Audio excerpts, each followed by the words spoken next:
In the mid-19th century, the United States was a nation deeply divided along lines of morality, economics, and geography. The institution of slavery and the concept of sectionalism were at the heart of this division, setting the stage for a conflict that would forever change the course of American history, the American Civil War. The North, with its growing industrial economy, was a stark contrast to the South, where a rural agrarian lifestyle, underpinned by slavery, prevailed. Slavery became a crucial component of the South's economy, with millions of enslaved Africans working on cotton plantations. Cotton was king, and it was this economic dependency on slavery that exacerbated divisions between the North and South. But the economic importance of slavery was not just a Southern issue. Plantation owners and elites in the South became increasingly dependent on slavery, both economically and socially. Slavery was not just an institution, it was the lifeblood of the Southern way of life. Northern industries, too, were inextricably tied to Southern cotton production. Northern factories turned raw cotton into textiles, which were then sold domestically and internationally. The economic prosperity of the entire nation was, in many ways, rooted in the institution of slavery. Yet as the 19th century progressed, the institution of slavery faced growing opposition in the North.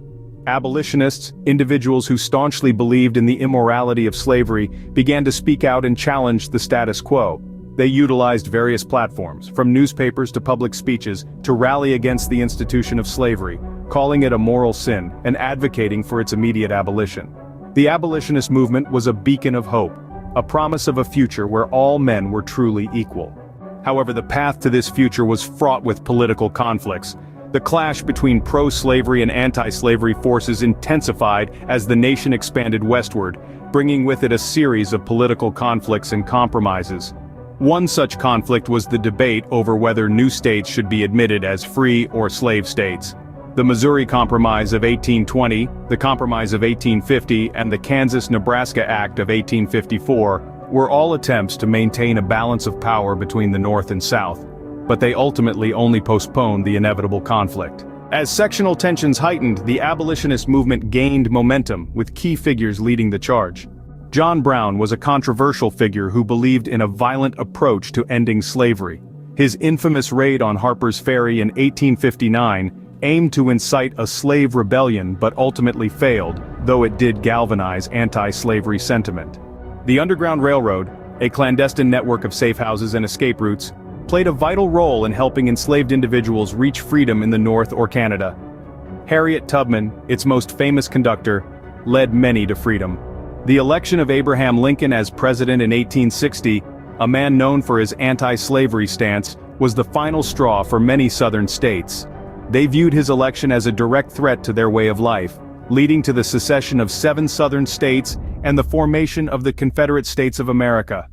By the mid-19th century, the United States had become a nation divided, with profound differences that could no longer be reconciled peacefully. The stage was set for a conflict that would test the very foundations of the nation, the American Civil War. To sum it up, the American Civil War was not a sudden eruption of violence, but the culmination of years of economic, social, and political tensions. The economic importance of slavery and the opposition from abolitionists created a nation divided, with political conflicts further deepening the divide.